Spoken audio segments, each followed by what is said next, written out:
rata-rata di desa itu BPD seperti nggak tahu ya, apa minder atau seperti powernya di hadapan kepala desa itu tidak semestinya gitu. Jadi ada semacam apa ya, jadi bisa di kepala desa itu bisa mengarahkan BPD untuk ya selalu sepaham dengan pemerintah desa, atau itu tadi fungsinya saya pikir masih kurang optimal. Nah ini tidak tahu faktor apa ya, apa BPD-nya kurang memahami tupoksinya, jarang baca atau apa, saya nggak tahu. Yang jelas jarang sekali BPD dalam tanda kutip apa ya, berwibawa sesuai dengan posisinya di desa. Kemudian ada ya mungkin kesalahan dari budaya juga, bahwa seolah-olah BPD itu memang tidak dilemahkan, tapi memang melemahkan sendiri. Seperti halnya misalkan fungsi pengawasan.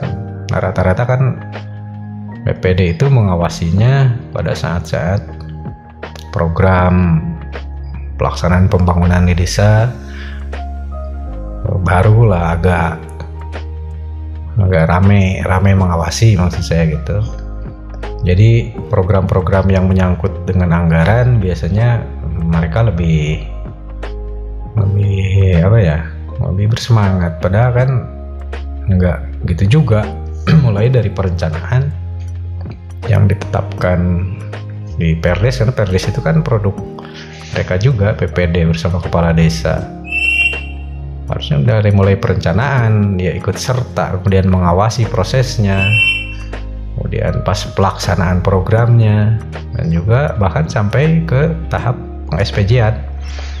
Jadi BPD memang harus terus mengawas, dan di luar itu pun sebetulnya, di luar pengawasan yang bersifat pengelolaan anggaran, BPD pun mempunyai kewenangan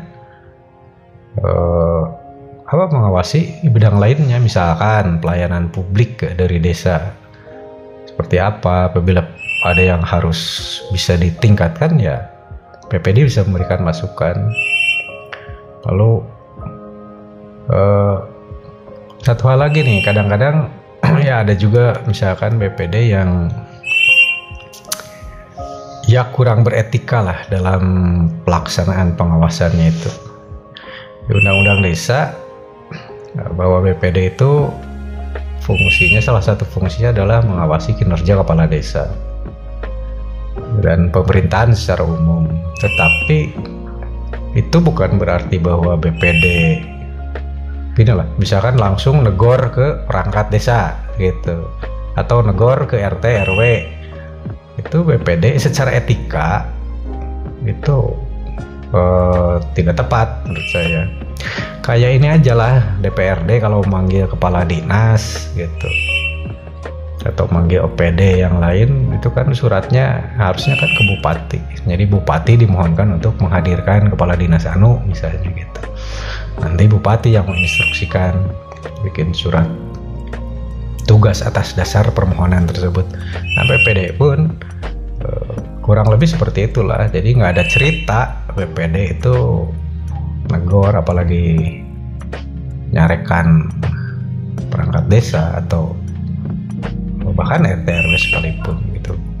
Kalau kita mau berbicara tentang etika bernegara lah, etika pemerintahan, tata kelola pemerintahan desa. Itu tadi. Kemudian ini yang harus benar-benar dipahami, bahwa BPD itu kan masa baktinya itu sejalan lah dengan kepala desa. Yang harus dikawal itu benar-benar RPJMD itu kan itu tadi ditetapkan melalui Perdes oleh BPD bersama kepala desa. Nah, RPJMD itu kan paling sedikit memuat visi misi kepala desa. Artinya visinya kepala desa itu ingin membawa desanya seperti apa, kemudian dengan misinya, dengan berbagai teknik, dengan berbagai kreativitas, cara-cara dia untuk mencapai visinya itu, dia melakukannya seperti apa. Nah, ini yang harus dikawal, dan BPD harus mengingatkan.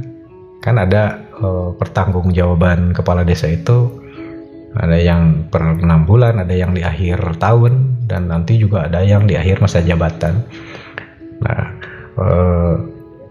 kesempatan-kesempatan seperti ini harus dimanfaatkan untuk BPD untuk mengevaluasi kinerja dari kepala desa itu.